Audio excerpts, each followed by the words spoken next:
এজন্য কারে খুশি করো?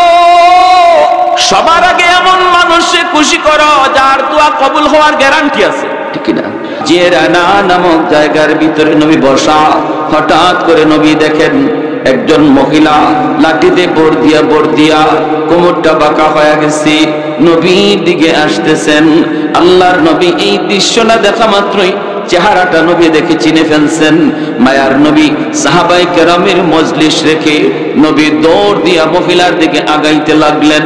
সাহাবায়ে কেরাম অবাক অবাক। রহমতের নবী কারো সম্মানে কখনো দাঁড়ান না, আগায় যাওয়ার প্রয়োজন হয় না, কারণ আমার নবীর চেয়ে সম্মানী জমিনে আর কেউ নাই, ঠিক না? উঠতে হয় না, যাইতে হয় না। কিন্তু এই সেই মহিলাকে কি তার পরিচয়, কি তার পরিচয়? যার সম্মানে মায়ার নবী শুধু দাঁড়ালেন তা নয়, নবীজি দৌড়ায় যাইতেছেন, যেরকম সুবহানাল্লাহ।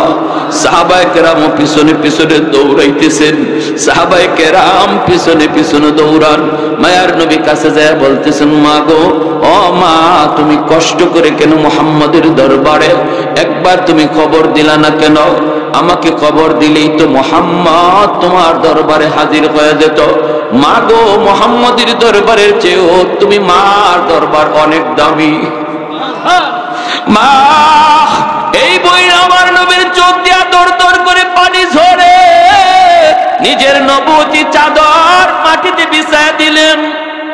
নবুয়তি চাদর মাটিতে বিছায় নবী বলেন, মা, জুতা খুলবা না, জুতা খুলবা না গো মা, তোমার জুতা সহ নবীর নবুয়তি চাদরে বসো, তোমার জুতার পায়ের ধুলিতে নবীর নবুয়তি চাদর ধন্য হবে। আল্লাহ নবীর এই দৃশ্য দেখা মাত্র সাহাবায়ে কেরাম অবাক। কে সেই মহিলা, কি তার পরিচয়? আমার নবীর মা তো নাই, মা তো মারা গেছেন। নবীর মা তো সেই শিশুকালেই মারা গেলেন। নবীর মায়ের নাম ছিল আমেনা। তাহলে এই মহিলাকে কি তার পরিচয়? আল্লাহর নবী তার নবুয়তি চাদরে বসায় দিয়েছেন জুতা সহ। এইবার নবীজি বলতেছেন, সাহাবীরা রে, তোমরা তো জানো তোমাদের নবী এতিম, জন্মের আগেই নবী বাবা হারাইছে, শিশুকালে নবী মা হারাইছে। তারপরে জানো নবীকে একজন মহিলা দুধ খাওয়াইছে, নবীর দুধ মার নাম তোমরা জানোনি। সাহাবীরা কয়, নবী গো, দুধ মার নাম হালিমা সাদিয়া। আল্লাহর নবী বলে, সারা জীবন শুধু নাম শুনেছো, নাম শুনেছো, জীবনে কোনোদিন দেখো নাই, আজকে নিজের চোখে দেখে নাও। নবীর নবুয়তি চাদরে যিনি বসলেন ইনি আর কেউ নন, ইনি নবীর দুধ মা, যার নাম হলো হালিমা সাদিয়া। করাচির হযরত নামাজ পড়েন আর দেখেন একটা যুবক ডান হাত কাপড় দিয়ে পেঁচানো। তো উনি নামাজ শেষ করার পরে যুবককে ডাক দিলেন, ডাক দিয়ে বলতেছেন, যুবক, তোমার নামাজটা আমার বড় পছন্দ হয়েছে, কিন্তু ডান হাত কাপড় দিয়ে পেঁচানো কেন? কাপড় দিয়ে পেঁচানো কেন? এই কথা বলতেই যুবক বলতেছে, আল্লাহর ওলি, আমার ডান হাতে পচন শুরু হয়েছে, দুর্গন্ধ বের হয়। এই পচনের দুর্গন্ধ এত খারাপ, যদি আমি কাপড় দিয়ে পেঁচায় না রাখি তাহলে মসজিদের ভিতরে দুর্গন্ধে কেউ টিকতে পারবে না, এজন্য পেঁচায় রাখে। আল্লাহর ওলি তখন বলেন, যুবক, কেন তুমি কি কোনো ডাক্তার দেখাও না? যুবক বলতেছে, আল্লাহর ওলি, আমি সব ডাক্তার দেখাইছি, কিন্তু কোন ডাক্তার আমার রোগ ধরতে পারে না, কোন ডাক্তার আমার রোগ ধরতে পারে না। বলে, ভালো ডাক্তার দেখাও।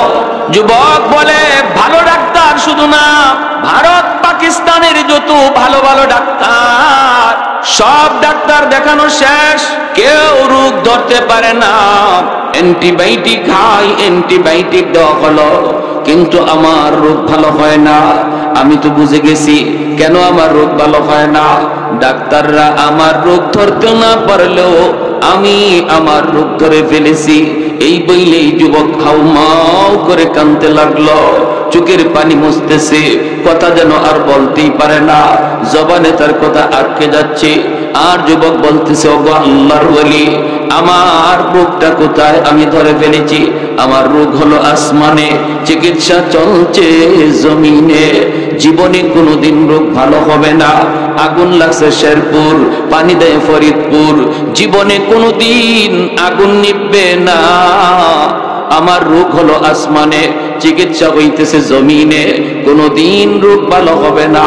আল্লাহর ওলি বলেন, যুবক কান্না থামাও, কি হয়েছে তুমি বলো। যুবক তখন কান্দে আর কয়, আল্লাহর ওলি, আমি আমার মায়ের একমাত্র সন্তান, আমার কোনো আর ভাই নাই, বোন নাই, আমি আমার মায়ের একমাত্র সন্তান, আমার মা। আমি দুনিয়াতে আসার কিছুদিন পরেই আব্বা মারা গেলেন। তারপরে আমার মাকে আমার নানা নানি মামা মামি তারা আসছিল নিয়ে যাওয়ার জন্য, অন্যত্র বিয়ে দেবে, কিন্তু আমার মা যায় না। মা বলতেছে, আমি আর দ্বিতীয় বিয়ে বসবো না। আল্লাহ আমার একটা মানিক দিছে, আমি আমার সন্তানের চেহারা দেখে জীবন যৌবন কাটায় দিব, আমি আর কোথাও বিয়ে বসবো না, স্বামীর ঘরেই আমি থাকব। এই বইলা মা আমাকে লইয়া, আমাকে নিয়ে স্বপ্ন দেখা মা জীবন যৌবন কাটায় দিল। আমি স্কুলে ভর্তি হলাম, মা আমাকে স্কুলে লেখাপড়া করাইলেন, মানুষের বাড়িতে কাম কাজ কইরা, মানুষের কাছ থেকে দাঁড়াই না। মা এইভাবে আমার লেখাপড়া যোগাইতেছেন, খাতা কলমের ব্যবস্থা মা করতেছে। হাই স্কুলও গেলাম, সেখানেও মা আমাকে মানুষের বাড়িতে কাম কইরা, আত্মীয় স্বজনের কাছ থেকে মাঝে মাঝে দাঁড়াই না। এইভাবে মা আমার লেখাপড়ার খরচ যোগাইতেছেন, মা লেখাপড়ার খরচ যোগাইতেছেন। ভাইরা বন্ধুরা, একবার ওই যুবক বলতেছে, আমার একটা ঘটনা মনে পড়ে, আল্লাহর ওলি, মেট্রিক পরীক্ষা যখন দিব, আমি গেছি মেট্রিক পরীক্ষা দেব, ফর্ম ফিল আপ করার জন্য। স্যার বলতেছে 1200 টাকা লাগবে। আমি তখনই কেঁদে ফেললাম আর বললাম, স্যার আমার মনে হয় আর মেট্রিক পরীক্ষা দেওয়া হবে না, আর মেট্রিক পরীক্ষা দেওয়া হবে না। কেন বাবা, কেন? কই না, আমার মা মানুষের কাছ থেকে ধারাই না, মানুষের বাড়িতে কাম কইরা আমার কোন রকম পড়ালেখার খরচটা মা যোগাইতেছে। স্যার 1200 টাকা মাকে আমি বলতে পারবো না, আমি জানি মা পারবে না, কষ্ট পাবে, অতএব আমার বুঝি আর পড়ালেখা হলো না। বাইরে বিশ্ব মা দিবস পত্রিকার বাস্তব ঘটনা বলতেছি, বাস্তব। ওই যুবক তার নাম ঠিকানা দেয় নাই, শুধু নিজের জীবনের কাহিনীটা বলছে। যুবক কান্না করে করে বাড়িতে চলে আসলো, পড়ার টেবিলে বসলো, কিন্তু পড়ে না, চোখ দিয়া পানি ঝরে। মা আড়াল থেকে দেখে ফেলেছে সন্তানের মন বড় ভারী। এই সেই মা ডাক দিয়ে কয়, বাবা কি হয়েছে রে বাবা, মন খারাপ কেন? বাবা কি হয়েছে? ছেলে কয়, মা কিছু হয় নাই। কয়, না রে বাবা, কিছু তো হয়েছে। কারণ সন্তানের যদি কোনো ছোট বড় বিপদ হয়, সন্তান যদি কষ্ট পায়, সবার আগে টের পায় মা। আওয়াজ দিয়া বলেন ঠিক কিনা? বিদেশ বাড়িতে যদি সন্তানের বিপদ হয়, কেউ না জানলেও সবার আগে জানে মা। এটা রক্তের সম্পর্ক। মা কয়ে, বাবা কিছু একটা তো হয়েছে বল। ছেলে বলতেছে, মা ও মা, না বইলা তো হয় না মা, তোমাকে বলতে হয়। মা গো, আমার মেট্রিক পরীক্ষা দেওয়া হবে না। কেন রে বাজান? 1200 টাকা লাগবে গো মা। কেমন করে তুমি দিবা? এজন্য তোমাকে বলি নাই, তুমি কষ্ট পাবা। মাগো যদ্দূর পড়ালেখা করেছি, দেখি কোন রকম একটা ছোটখাটো কিছু কাজ পাই কিনা। মায় কইতেছে, বাবা টেনশন করবি না, পাশের রুমে যায় দেখো একটা মাটির ব্যাংক আছে, এই মাটির ব্যাংকটা যায় ভাঙ্গো, মনে হয় ব্যবস্থা হয়ে যাবে। আর ব্যবস্থা করবেন আমার আল্লাহ। মাটির ব্যাংকটা দেয়া ভাঙলো, ভাঙ্গা পয়সাগুলি গনে বিসমিল্লাহ বলে গনে, গইনা দেখে মার রাখা সম্পদ, মার রাখা টাকা আল্লাহ বরকত দিয়ে দিছে, একদম 1200 টাকাই হয়ে গেছে। যা লাগবে তাই হয়ে গেছে। এইবার ছেলে কান্দে, মা গো, ও মা তুমি তুমি কেমনে টাকাগুলি জমাইছো গো মা, মা তুমি কেমনে জমাইছো একটু বলো।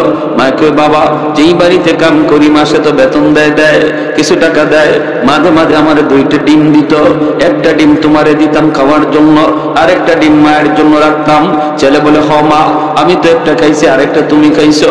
মা চোখের পানি জড়ায় কই বাবা আমার বাতের ডিম আমি কোনোদিন খাই নাই, এই ডিমগুলি আমি জমায় রাখছি।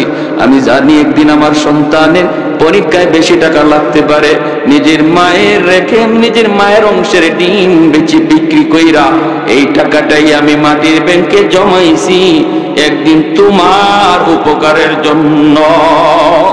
এই বইলা যুবক কান্দে, চোখের পানি জড়ায় জড়াইয়া, চোখের পানি জড়ায় জড়ায় যুবক কান্দে আর বলতেছে আল্লাহর বলি।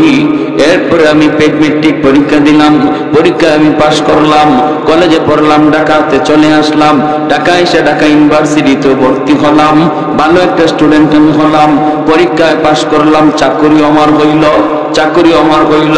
এরপরে আমার এক স্যার, আমার এক টিচার আমাকে বলতেছে বাবা বাবা চাকরিটা দেওয়ার সময় স্যারে বলছে চাকরির ব্যবস্থা হবে, আমার মেয়েটাকে তুমি যদি বিয়ে করো, মেয়েটারে যদি বিয়ে করো। এইবার যুবক মায়ের কাছে যায় বলতেছে মা গো চাকরিও হবে আর বউ পাইবা। মা তুমি কি বলো? মা কই বাবা বড় লোকের মেয়ে ঘরে আনতে আমার বড় ভয় লাগে, কারণ বড় লোকের মেয়ে গরিবের ঘরে আইসা মানায় নেবে কিনা সন্দেহ। যুবক বলেন না গো মা না, টেনশন করো না, তার সাথে আমার কথা হয়েছে, মা গো মেয়েটা অনেক ভালো, তোমাকে মানবে। এই বইলা মাকে রাজি করাইছি যুবক রাজি করাইয়া মাকে, যুবক রাজি করাইয়া বউটারে ঘরে নিয়ে আসছে। ভাইরে দিন যায় রাত যায়, মা মনে মনে যা ভাবছিল তাই ঘটে গেল। বড় লোকের শিক্ষিত মেয়ে গরিবের ঘরে আইসা গরিব মাকে ডাকতে তার বড় শরম লাগে। বাইরে আস্তে আস্তে দিন যেতে লাগলো, মায়ের বিরুদ্ধে যুবকের কানে কানে নালিশ দেয়, স্বামীর কানে কানে নালিশ দেয় মায়ের বিরুদ্ধে, অফিস থেকে আসলে পরে মায়ের বিরুদ্ধে নালিশ দেয়। যুবক বলতেছে আল্লাহর ওলি গো প্রথম আমি তার দেওয়া অভিযোগ আমি বিশ্বাস করি না, বরং আরো বলছি সাবধান, আমার মায়ের বিরুদ্ধে তুমি কোনো কথা বলবা না। জানো না তুমি আমার মা, আমার শুধু মা না, আমার মা আমার মাও আমার বাবাও সবকিছু মা করছে, মার বিরুদ্ধে কিছু বলবা না। কিন্তু আল্লাহর ওয়ালি একদিন প্রতিদিন একই কথা আর কত শোনা যায়। আমি তো মহব্বত করে বিয়ে করেছি, আমি তো তারে ভালোবেসে বিয়ে করেছি, এজন্য তার প্রতি দুর্বল। মার রুমে টুইকা একদিন মারে বকাবকি করলাম, ধমক দিলাম, মারে তুমি কেন ওর সাথে খালি বাজাবাজি করো? মা কই বাবা বিশ্বাস কর আমি কোনো কথা কই না, আমি কোনো ঝগড়া করি না, মূলত তোর বউ আমাকে এখানে চায় না, তার কাছে ভালো লাগে না, খানা দিতে খানাটা আমারে দেয় কিন্তু মহব্বতের সাথে দেয় না। আমি চেহারা দেখে বুঝে ফেলি রে বাবা আমাকে দিল থেকে ভালোবাসে না। না রে মা না, তুমি মিথ্যা বলো ঠিক বলে এই বইলা ধমক দিয়াইছে। মা সারা রাত চোখের পানি জড়ায় জড়ায় কান্দে, আল্লাহ আমার সন্তান আজকে তার স্ত্রীকে বিশ্বাস করলো, আমি মাকে বিশ্বাস করলো না। মা চোখের পানি জড়ায় জড়ায় কান্দে। এইবার যুবক বলতেছে আল্লাহর ওলি গো একদিন 2 দিন 3 দিন যায় বকাবকি করি, একদিন অফিস থেকে আসার পর এমন ভাবে আমার মেজাজটা আমার স্ত্রী গরম করে দিল। এমনিতে অফিসে আমার মেজাজ গরম ছিল, বাড়িতে আসার পর আর মেজাজ গরম করে দিল। আমি মার রুমে ঢুইকা মারে বকাবকি কইরা মার গায়ে আমি হাত উঠায় ফেলছি, নাউজুবিল্লাহ।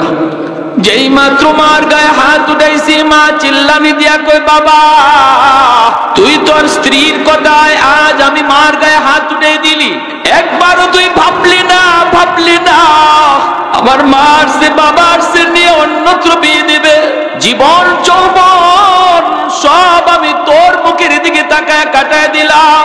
আজ আমি বৃদ্ধা, গায়ে শক্তি নাই, মানুষের বাড়িতে কাপ কইরা কইরা তোর লেখাপড়ার খরচ জুগাইলা, যেই হাতটা দিয়া তুই আমাকে মারলি এই হাতটা শুধু মায় চুমায়া চুমায়া বড় করছি। তোর হাতের মধ্যে আমি মার হাজারো চুমা লেগে আছে, চুমা। মানুষ সন্তানের হাতটাকে লোশন দিয়া দিয়া বড় লোকের ছেলে, লোশন দিয়া দিয়া সেটাকে বড় করে। আর আমি তো গরিব, আমি তো লোশন পাই নাই, কিন্তু চুমায়া চুমায়া তোর হাতটা বড় করছি।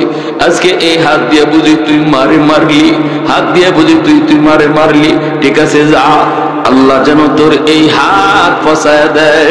যে হাত দিয়ে তুই আমারে মারছ, এই হাত যেন আল্লাহ ফসায় দেয়। তুই যেন আমার জানাজার নামাজ পড়তে না পারো। দুইটা বদ্ধ করেছে। যুবক কান্দার কই গল্লার বলি, মা যেই মাত্র দুইটা বদ্ধ দিছে আমি টের পাইছি আমার পায়ের জমিন কাইপা উঠছে, জমিনটা কাইপা উঠছে। আমি তখনই বুঝছি আল্লাহর দরবারে মার বদ্ধ কবুল হয়ে গেছে, কবুল হয়ে গেছে। ভাইরে, ওই যুবক বলতেছে গল্লার বলি, বেশ কিছুদিন পর আমি অফিস থেকে খবর পাইলাম মা মারা গেছে। জানাজা পড়ার জন্য আমি রওনা দিলাম। মা যে কেমনে মারা গেছে এটা মা জানে, আর আল্লাহ জানে, আর কেউ জানে না। সন্তান যখন মারে কষ্ট দেয়, মা রাতের বেলা ঘুমায় না, এইদিকে ওইদিকে করট দেয়, চোখ দিয়া পানি জড়ায় জড়া বালিশটা ভিজায়, আর শুধু অশান্তি পায়। মারে অশান্তি দিয়া তুমি ঘুমাইবা। মায়ের নবী কয়, এই ঘুম যদি তোমার জীবনের শেষ ঘুম হয়, মরতে দেরি, জাহান্নামে যাইতে দেরি হবে না। মান আসবাহা মুতিআন লিল্লাহি ফি ওয়ালিদাইহি আসবাহা লাহু বাবান মাফতুহান মিনাল জান্নাহ ফাইন কানা ওয়াহিদান ফাওয়াহিদা ওয়া মান আসবাহা আসিয়ান লিল্লাহি ফি ওয়ালিদাইহি أصبح له بابان مفتوحان من النار فإن كان واحدا فواحدا قيل يا رسول الله وإن ظلما قال وإن ظلما وإن ظلما وإن ظلما নবী বলেন, সন্তান মনে রেখো, রাতের বেলা তুমি যদি বউ বাচ্চা নিয়ে ঘুমাও, এই অবস্থায় তোমার মা তোমার উপর খুশি, তোমার বাবা তোমার উপর খুশি, রাতের বেলা তোমার আব্বা তোমার উপর খুশি, মা তোমার উপর খুশি। তুমি ঘুমাইছ, সকাল হওয়া মাত্রই আল্লাহ পাক তোমার জন্য জান্নাতের দুইটা দরজা খুলে দেয়। ওয়ামান আসবাহা আসিয়াম লিল্লাহি ফি ওয়ালিদাইহি, আর যদি রাতের বেলা তুমি ঘুমাও, মার কলিজায় ব্যথা দিয়া, বাবার কলিজায় ব্যথা দিয়া, খুশি করো নাই মারে, খুশি করো নাই মার কলিজায় আঘাত। দিনে তুমি এমন একটা কথা কইছো, এমন একটা আচরণ করছো, যে আচরণে মা কষ্ট পায় রাত্রে ঘুমাইতে গেছে, বাবা আছে বাবারে নিয়ে ঘুমাইতে গেছে, স্বামী স্ত্রী ঘুমায়, দুজন বৃদ্ধ। এই অবস্থায় একজন আরেকজনকে সান্ত্বনা দেয়, মা কান্দে আর বাবা সান্ত্বনা দেয়, কান্দো না, আর আমাদের হায়াত আর কয়দিন আছে, আমরা তো একদিন দুনিয়া থেকে চলে যাব। এখন তো তাদের এই জীবন, একটু কষ্ট পাইছো, মন থেকে বাদ দিয়ে দাও। এই বইলা স্বামী স্ত্রীরে সান্ত্বনা দেয়, স্ত্রী স্বামীরে সান্ত্বনা দেয়, রাতে ঘুমায়। আল্লাহর নবী কয়, রে যুবক, এই রাত যদি তোর মরণ হয়, তোর জীবনের নামাজ, রোজা, হজ, যাকাত, তাসবিহ, তাহলিল, যত ইবাদত আছে, কোন ইবাদতে জান্নাতে নিতে পারবে না। মরতে দেরি, জাহান্নামে যাইতে দেরি হবে না। নাউজুবিল্লাহ। তাহলে যে রাতের বেলা আমরা ঘুমাই, জানি না এই ঘুম জীবনের কার শেষ ঘুম, কারণ ঘুমটা হলো মরণের ভাই। আমরা ঘুমের দোয়া করি, আল্লাহুম্মা বিসমিকা আমুতু ওয়া আহইয়া, আল্লাহ তোমার নামে মরতেছি, তোমার নামে জিন্দা হব। অতএব আমি নিজে বলতেছি আমি মরতেছি, ঘুম না, আমি মরতেছি। এই কথাটা নিজের মুখে বলতেছি আমরা। আল্লাহ নবী শিখায়া দিছে, বলো আমি মরতেছি আল্লাহ তোমার নামে, জিন্দা হব তোমার নামে। ঘুমন্ত ব্যক্তি আর মৃত ব্যক্তির ভিতরে তফাৎ নাই। ঘুমন্ত ব্যক্তির রূহটাও দেহ থেকে চলে যায়, মুর্দার রূহটা দেহ থেকে চলে যায়। এই অবস্থায় ঘুমন্ত ব্যক্তির রূহটা আল্লাহর হুকুমে যদি আবার ফেরত আয়, তবে লোকটা ঘুম থেকে জাগে, নতুবা আর জাগে না, জীবনের শেষ ঘুম হয়ে যায়। অতএব ভাইরা, বন্ধুরা করে শুনবা, যুবক মনে রাখো, ওই ঘুমের ঘরে যাওয়ার আগে তুমি খেয়াল রাখো, আজকের সারা দিনে কোনো আচরণে মারে কষ্ট দিছো কিনা, বাবারে কষ্ট দিছো কিনা। যদি কোনো আচরণে কষ্ট পায় তাকে আল্লাহর দোহাই, আল্লাহর দোহাই, মার কাছে যায় একটু বও, একটু খুশ গল্প করো, কথা কথায় বলো, আম্মা গো কষ্টটা পাইয়াম, কথাটা শুই না তুমি কষ্ট পাইছো, মা তুমি মাফ করে দিও, আব্বা তুমি আমার কথায় কষ্ট পাইছো, এখন ঘুমাইতে যাই, আব্বা তুমি মাফ করে দিও, মাফ করে দিও। এই কথা বইলে যদি তুমি তাদেরকে একটু খুশি কইরে ঘুমাও, তারারে যদি মন থেকে খুশি করায় নিতে পারো যুবক, কেউ জানে না এই ঘুম তোমার জীবনের শেষ ঘুম কিনা। আল্লাহর নবী কয় সকাল হওয়া মাত্রই তুমি যদি জীবিত অবস্থায় তুমি সকাল হয়, সকাল হইতে আল্লাহ জান্নাতের 2টা দরজা তোমার জন্য খুলে দেয়। ভাইরা বন্ধুরা, এই যুবক কয় আমি আওয়াজ পাইলাম মা মারা গেল, খবর পাওয়া মাত্রই আমি দ্রুত বাড়িতে আসতে চাইলাম, কিন্তু রাস্তাঘাটে এত সমস্যা এত সমস্যা। মায় 2টা বদ্ধ দিছিল, একটা হলো তুই যেন আমার জানাজার নামাজ পড়তে না পারো। আমি আসতে চাইলাম জানাজা পড়ার জন্য তাড়াতাড়ি, কিন্তু পারি নাই, রাস্তাঘাটে এত সমস্যা হয়েছে। আল্লাহর ওয়ালি বসতে বসতে অনেক দেরি হয়ে গেল, মানুষজন আমাকে সারাই জানাজা পড়ে ফেলল। আমি আসা মাত্র এলাকার মানুষেরা কয় বাবা অনেক দেরি হয়ে গেছে, মানুষে আর অপেক্ষা করে না, জানাজা পড়ে ফেলছি। যুবক কান্দের কয় বাবা তোমাদের কোনো দোষ নাই, কারণ আমার অফিস থেকে এখানে পৌঁছতে অন্যদিন এত দেরি হয় না, আজকে যত দেরি হয়েছে। আর কেন দেরি হয়েছে আমি বুঝে ফেলেছি, মূলত এটা আমার তকদিরের লেখা। মার একটা বদ্ধ কবুল হয়ে গেছে, একটা বদ্ধ কবুল হয়ে গেছে। এই বইলা যুবক কাঁদতেছে কাঁদতেছে। ভাইরে বন্ধুরা, এরপরে যুবক বলে আল্লাহর বলি আমি তো বুঝে গেছি দ্বিতীয় বদ্ধটাও কবুল হয়ে যাবে।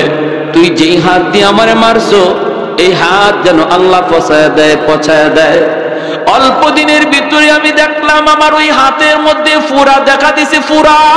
এই ফুরা থেকে পচন দুর্গন্ধ বের হয়, এই পচা জায়গার মধ্যে পুক জমে গেছে, পুক। ডাক্তার দেখাইতে গেলাম, অ্যান্টিবায়োটিক হাই অ্যান্টিবায়োটিক দিল। ডাক্তাররা কয় আমরাও তো বুঝি না কেন তোমার পচন ভালো হয় না, কারণ এই ঔষধে তো পচন ভালো হওয়ার কথা, কেন হয় না আমরা তো বুঝতেছি না, আমরা তো বুঝি না। কিন্তু আমি দেখতেছি আমার পচন শুধু উপরে উঠতেছে, পুরা হাতটা পৌঁছে যাইতেছে, উপরে উঠতেছে। একটা পর্যায়ে ডাক্তার বলে আর আমাদের কাছে কোনো চিকিৎসা নাই। আমি ডাক্তারকে বললাম ডাক্তার আমি জানি আমার রোগের ঔষধ কোথায়, আমার রোগ হলো আসমানে, চিকিৎসা করছো তোমরা জমিনে, আমার রোগ কোনোদিন ভালো হবে না, এটা আমার মার বদ্ধ, আমার বদ্ধ। এই যুবক বলে আল্লাহর বলি যে বউয়ের কারণে, যে স্ত্রীর কারণে মার গায়ে হাত উঠাইছিলাম, এই স্ত্রীও আমাকে ফালাইয়া বাপের বাড়ি চইলা আরেক লোককে বিয়ে করছে। আমি এখন একা, মানুষজন কেউ আমার বাড়িতেও থাকতে দেয় না, এত দুর্গন্ধ এত দুর্গন্ধ।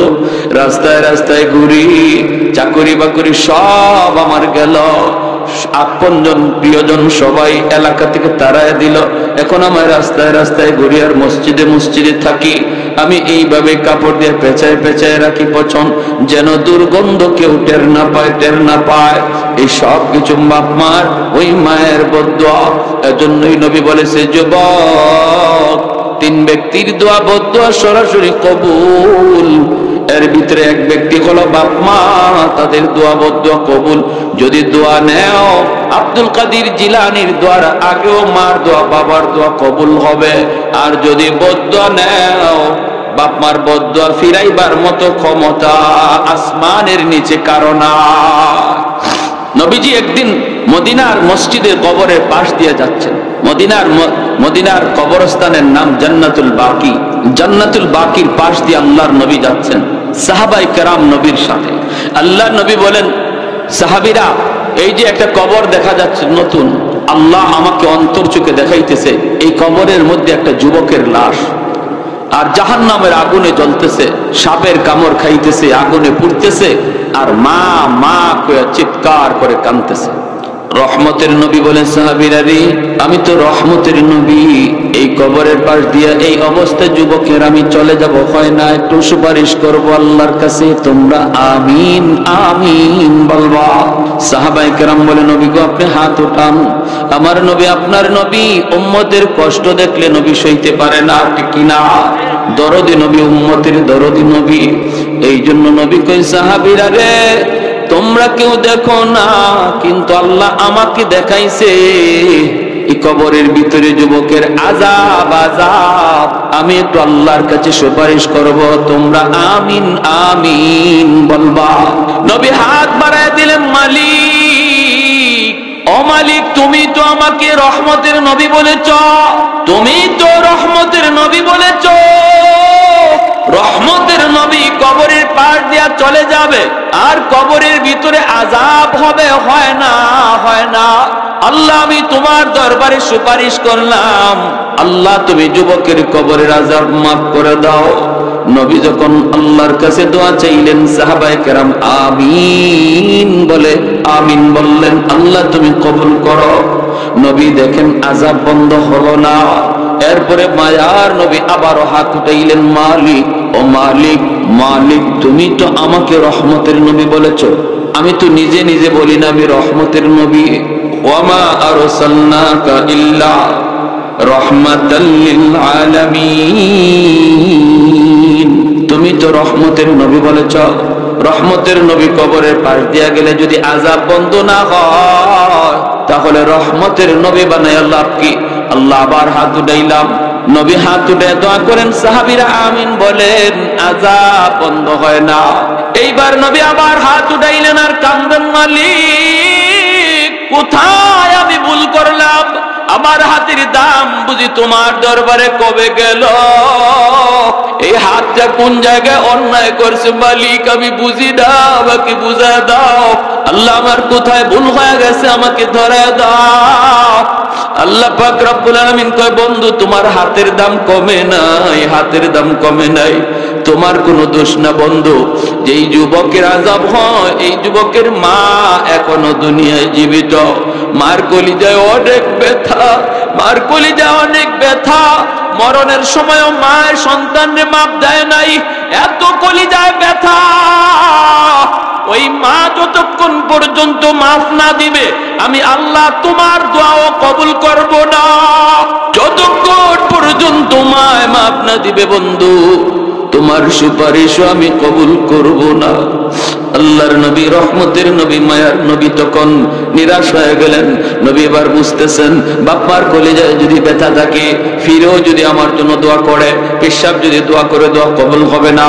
কেমনে পেশাব? শুধু বর্তমানে পেশাব না, আব্দুল কাদের জিলানী, মঈনুদ্দিন চিশতি, কুতুবউদ্দিন কাকির মতো বড় বড় ওলি আল্লাহ যদি দোয়া করে, দোয়া কবুল হবে না। যদি বাপ্পার কলিজায় ব্যথা থাকে, কেন হবে না? কারণ রহমতের নবীর দোয়া কবুল হইছে না, আমার নবীর সুপারিশটাই কবুল হইছে না। অতএব আমার পেশাব তো নবীর থেকে বড় না, নবীর সুপারিশটাই যেখানে কবুল হয় না, মার কলিজায়, বাবার কলিজায় যদি ব্যথা থাকে, নবী রহমতের নবী সাহাবায়ে কেরামকে বলেন, সাহাবীরা রে, গন্ডগোল তো অন্য জায়গায়, তাড়াতাড়ি করে তার মারে খবর দাও, আমি নবী সালাম যায় পৌঁছাও। সাহাবায়ে কেরাম যায় তার মাকে সালাম জানাইলেন। মা নবীর কাছে আসলেন, বৃদ্ধা মহিলা।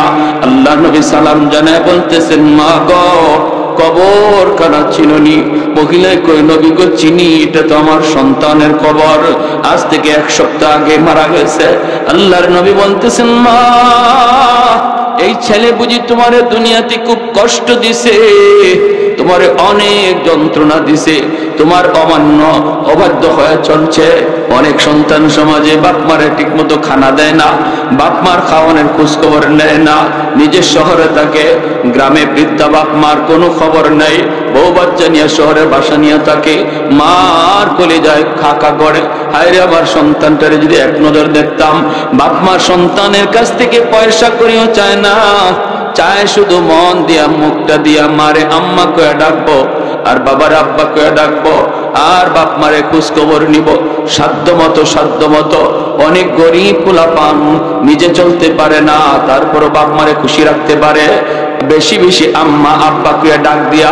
আবার কোটি কোটি টাকার পোলা, সেও বাপ মার দিল খুশ করতে পারে না, কারণ মারে এত বেশি খবর নেয় না, বাপ মারে এত বেশি আম্মা আব্বা কইয়া ডাকে না। ঠিক কিনা? জোরে কর ভাইরা আমার। আল্লাহ নবী কই, সাহাবীরা যাও। মহিলা আসা মাত্রই নবী বলে, মা কবরখানা চিনুনি? মহিলায় কই, নবী গো আমার সন্তানের তোমারে বুঝি ভীষণ কষ্ট দিছে। মহিলা চোখের পানিটা নিচের দিকে ফেলায় দিছে, কথা কয় না, কাঁপতেছে, টুকটা কাঁপতেছে মহিলা। নবী কই, মা গো, এজন্য তোমার ছেলে কবরে আযাব হইতেছে, আযাব। ভীষণ আযাব হইতেছে, সাপের কামড়, আগুনে পুড়তেছে, আর মা মা করে চিৎকার করে কাঁদতেছে। আল্লাহ আমাকে অন্তর চোখে দেখায় দিছে, মা গো আমি তোমার সন্তানের জন্য একবার নয় 3 বার সুপারিশ করেছি, কিন্তু আল্লাহ আমার সুপারিশ ফিরিয়ে দিছে। সাফ সাফ আল্লাহ জানায় দিছে, তুমি যদি তারে মাফ না করো আল্লাহ তারে মাফ দিবে না।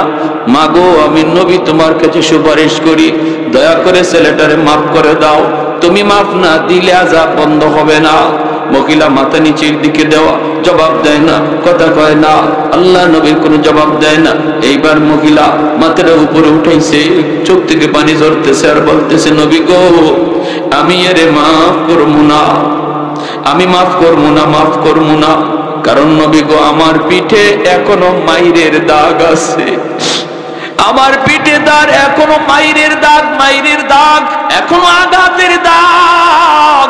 যদি দেখতে চান নবী গো আমি দেখাইতে পারবো।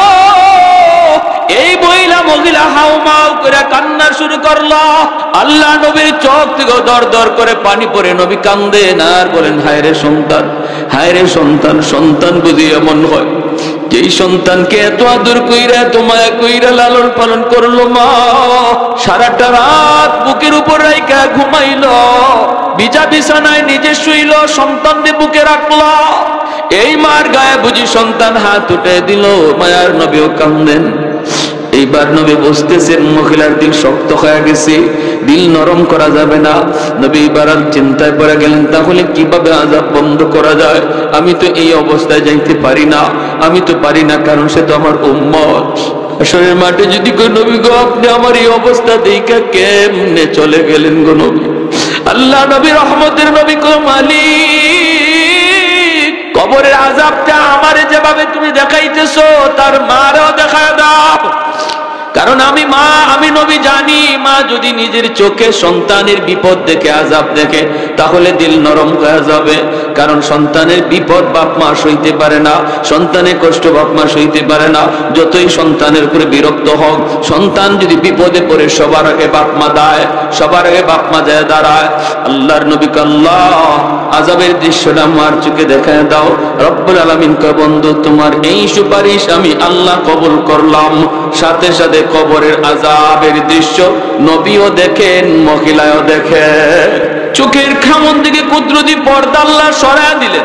মা যেই মাত্র দেখে ছেলে মা মা কয়ে চিৎকার করে ডাকে, সাথে সাথে মার দিল নরম হয়ে গেছে।